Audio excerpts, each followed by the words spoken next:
Good morning, I am Eliona Kassenbath. In this program, a special report by Lizzie Dearden, a Home Affairs correspondent from The Independent, 22 hours ago on 2nd of October 2020.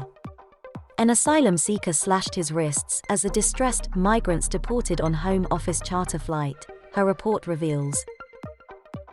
Lizzie Dearden is The Independent's Home Affairs and Security correspondent.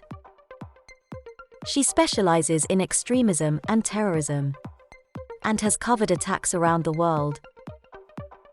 Her work has been featured in research published by the United Nations Combating Terrorism Center and other bodies. She also writes about crime, policing and legal affairs.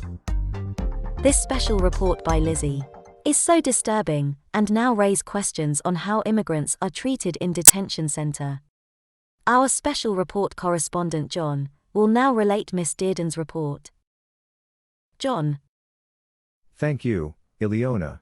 When I went through the report I had goosebump. It feels unreal, as nowadays, we still see dramatic situation like this. Here is what Miss Lizzie's full report. An asylum seeker cut his wrists on a charter flight, as the Home Office deported him, a report has revealed. Another man, on the same plane, who was also known to be a suicide risk, had concealed a blade in his mouth and several people were very distressed, whom Inspectorate of Prisons said. There had been a number of incidents of actual self-harm, in the preceding days, by detainees who had been told they would be on the flight, the report added. Some had been removed from the list to travel on this occasion. 2 with identified self-harm risk traveled, one of whom harmed himself in transit, and the other had a concealed blade in his mouth. The man who harmed himself was found cutting his wrist inside an aircraft toilet with a small blade, and then a handcuff was put over the bleeding wound, whom Inspectorate of Prisons said. It was later treated. The watchdog found that officials fitted handcuffs to 3 asylum seekers to inflict pain, while 7 were made to wear waist restraint belts. Inspectors said they had not seen the incidents, but the minimum use of force necessary should also be used as a last resort. The report was published after the Home Office blamed activist lawyers for causing delays and cancellations to deportation flights after launching legal challenges, including some relating to human rights. It was the first charter flight used by the British government to deport migrants after the coronavirus outbreak, but the report said few face masks were worn and social distancing was not observed. The plane carried 14 asylum seekers and 86 staff from Stansted Airport to Frankfurt and Toulouse on 12 August. They were deported under the Dublin Convention, which will be lost after Brexit, and allows the UK to send asylum seekers to other EU countries deemed to be responsible for their applications. The detainees, aged between 19 and 43, were from Iran, Sudan, South Sudan, Iraq, Afghanistan, and Guinea-Bissau. They were removed from detention facilities in the middle of the night and loaded onto coaches. At 3:25 a.m., the report said, a young detainee was brought down in wrist locks and handcuffed in the Brookhouse Immigration Removal Center, near Gatwick. It said that, as he was restrained around the waist, he was in tears, saying, "If I go to Germany, they'll send me back to Iran." Another man had been told that he would not be deported, but then was forcibly removed from his cell and sustained a bloodied nose.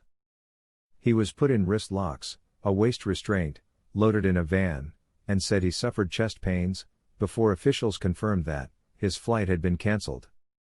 2 detainees were physically carried onto the plane, in leg restraints, after they would not walk on board. The report said that, during the removal process, the safe capacity for social distancing in handling areas was exceeded. Few escort staff or detainees wore face coverings, and there was not enough protective equipment available. Peter Clark, Her Majesty Chief Inspector of Prisons, said, it was the first removal flight on which all detainees were being returned involuntarily, since the suspension of such chartered flights at the beginning of the COVID-19 period. Very little priority was given to wearing face coverings or maintaining distance. A very large number of staff accompanied a relatively small number of detainees, he added. There were times when the sheer number of people, many of whom were in effect little more than spectators, hindered the effectiveness of the operation. The report was released on Friday, as more details emerged about plans, reportedly considered by the government, to stem English Channel crossings. Temporary marine fencing and a wave machine were said to have been floated, and the Home Office has not denied that it considered processing asylum seekers on an island 4,000 miles from the UK. Permanent Secretary Matthew Rickroft also declined to answer direct questions on whether disused ferries could be turned into processing centres. Labour leader Sir Keir Starmer condemned the inhuman suggestions, adding, "This isn't creative thinking, this is lurching from one ridiculous proposition to the next. These suggestions are inhuman, and the government shouldn't be pursuing them."